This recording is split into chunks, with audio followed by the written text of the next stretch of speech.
my name's Melissa Urena. The book I read for our book review is The World Without Us, a book by Weisman, published in 2007. This book has 4 different sections with 19 chapters in total, and each chapter takes you to a different place on earth, and it teaches you a lot about how the world looked without us before and how it will look without us after we are gone. So for the book review, I'm gonna be 100% honest. It took me forever to read this because it gave me a lot of anxiety thinking about dying, thinking about the earth without us. And then the reason for this is because this book is super descriptive. The author did such a good job putting detail into this, showing how it might look without us after we die. And then I also really like that he explained what it looked like before us. This book had a lot of topics we covered in class. It talked about things like the 3 Mile Island plant, and it also talked about fertilizers. It talked about the ocean acidification, all of those things. So I'm kind of gonna explain a little bit of each chapter but not really go into detail. So the first section was called the Prelude. This was called the Monkey Con.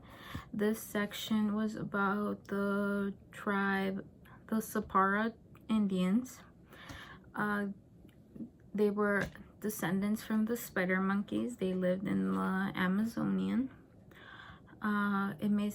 It mostly focused on the main character, Ana Maria. She was a little girl when Henry Ford started mass producing automobiles.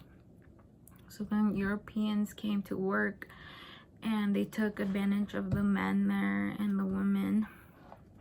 They put the men to work, and the women, they were raped and they were killed, and a lot of bad things happened to them. They were one of the largest tribes there. And then after the Europeans came, there was only a couple hundred left of them.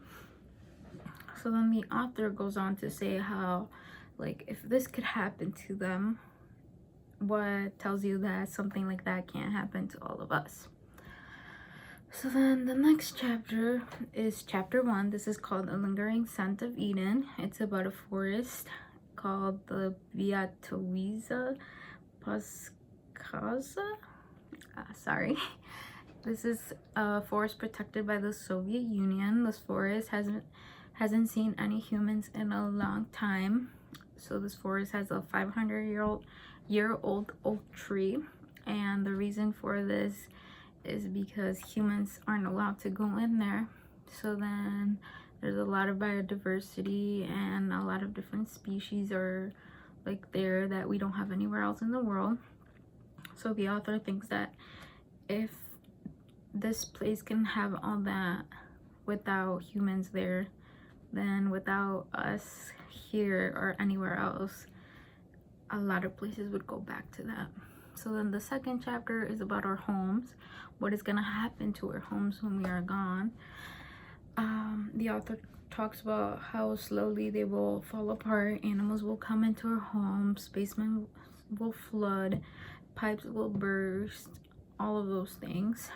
He talks about how in 50 to 100 years there will probably be no homes left. And then he also covers a little bit about how before us, people used to make homes out of durable material, but now we don't even do that. Chapter 3 is about the city without us. It talks about New York City, how the subways are gonna flood, how the city's gonna fall down on those subways.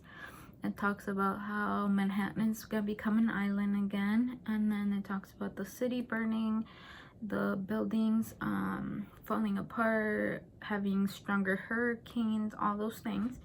But this is something that's not only gonna happen in New York, it's also gonna happen in all the other bigger cities like London, Washington, all those big cities.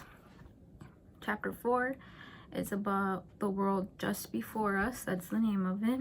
It talks about glaciers that have happened before, and then it talks about how it's gonna take a long time before another glacier comes because we've pretty much postponed it with all the bad things we've done to the world. This chapter also covers a little bit about how we might all be Africans. It talks about how we come from the chimpanzees, and then it talks about how maybe after us there will be another species that comes from chimpanzees, maybe. Chapter 5 is about everything we've done to animal populations, different kinds of animals. It talks about how before us there was huge mammals like the giant ground sloth and everything we did to them, and the reason they are gone now is because we are obsessed with killing these animals, like these big animals, and we still are. For example, elephants in Africa, tigers, rhinos, all those things. Chapter 6 is about more animals, especially in Africa. It talks about how those animals in Africa are used to us being here, but after we are gone, they're probably gonna take over. Chapter 7 talks about what falls apart, and that's the title. This talks about buildings that have been abandoned, like hotels and like stores and all that. Talks about how they start cracking, they get weeds on them, and then clothes collect dust and like all those things. And then it talks about how probably the only thing left after all of our buildings are gone are gonna be caves. Chapter 8 is called What Lasts. This is also about more buildings, but more specifically this talks about underground cities and how we've discovered them and how probably a species after us will discover them again. Chapter 9 is about plastic, about all the plastic we've put into the earth. It talks about how we're affecting the ocean by putting these plastics, how we're affecting the animals because these animals are eating the plastic. The earth doesn't know how to get rid of it. And then at the end it talks about how evolution has to catch up to us because it doesn't know how to get rid of the plastic. So after we are gone, maybe it will be able to catch up and learn how to do this. Chapter 10 is a little bit about how mosquitoes will benefit from us being gone. It talks about how we won't kill them off with fertilizers. We won't be exterminating them. And then it also talks about the tires we've built and how we're gonna leave a lot of them behind and what's gonna happen to them. And then it talks about the refinery in Texas City, how it's gonna explode, and many other explosions that are gonna happen. Chapter 11 is the world without farms. This talks about Old England and New England. It talks about how there are different species. It talks about the father of fertilizer industry. It also talks about like farming and what's gonna happen with all of that. And then it also talks about how some deserts that used to have rivers, ponds, water are probably gonna get that once we are gone. Chapter 12 is about what's gonna happen to the artifacts we've built. For example, the Great Wall of China, the Panama Canal, and then Mount Rushmore. It basically focuses on the Panama Canal and what's gonna happen to that after people are gone and no one there to take care of it. But then it goes on to talk about how Mount Rushmore will be left because nothing can really happen to that.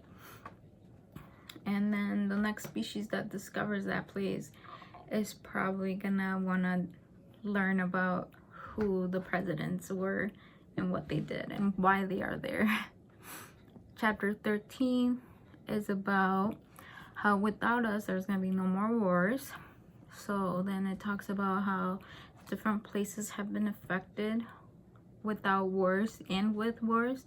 For example, it talks about how places where there was once a war now have birds and other species living there.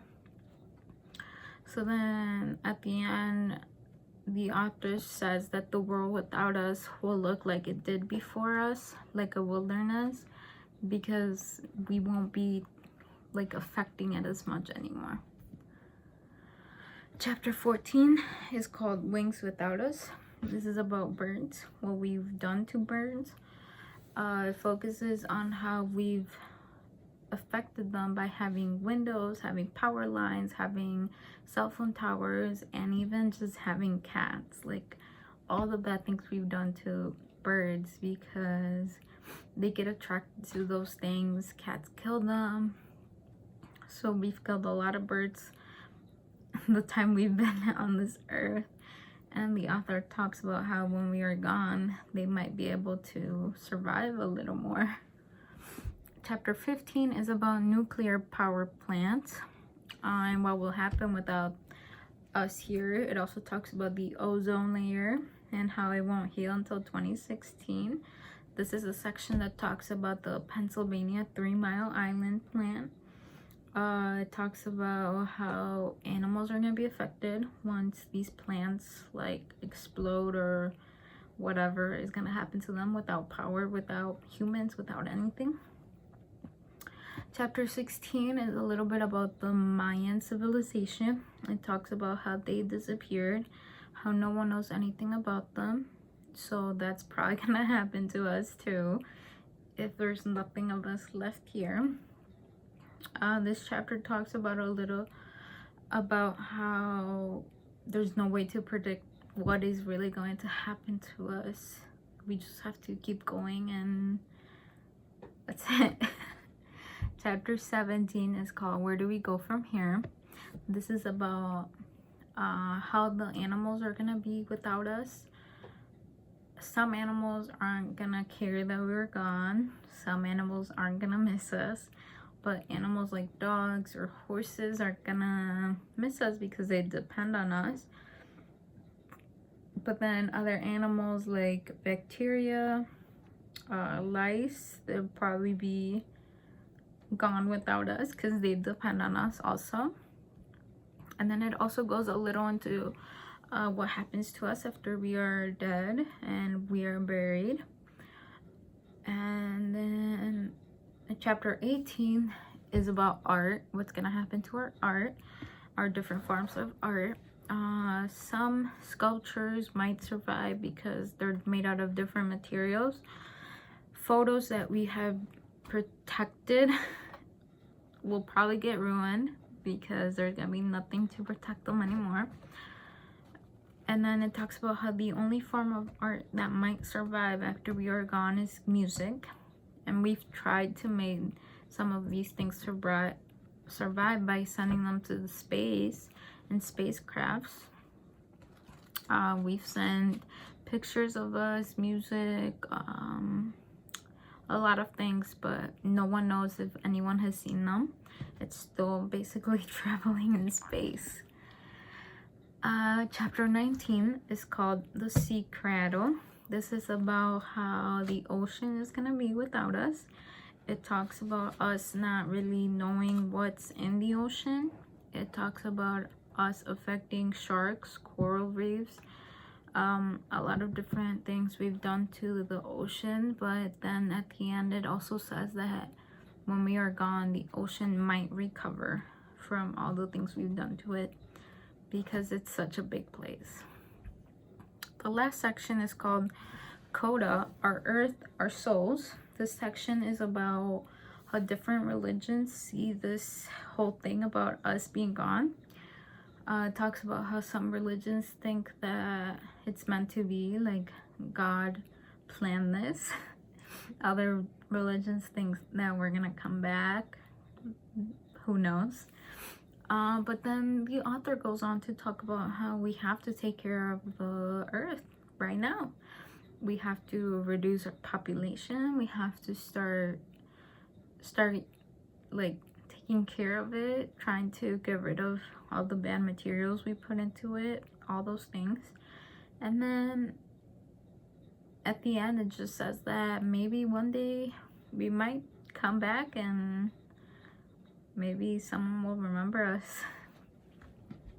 So the conclusion that I have for this book review is that I definitely would recommend this, but to people that want to learn about the earth, to people that want to learn about what we are doing, learn a little bit about what we could do to help protect the earth. Because like I said, this is a book that might give some people anxiety like it did to me. I just think it was a lot, but it was like a good a lot. Because it had topics we covered in class. I learned a lot about other places on earth. I learned about other animals that I didn't even know we had. And then I also like that it made me think about a little bit about what we can do before we are gone. And also it made me think about what might happen once we are gone, because I had that fear of what will happen. But yeah, this is definitely a good book to read.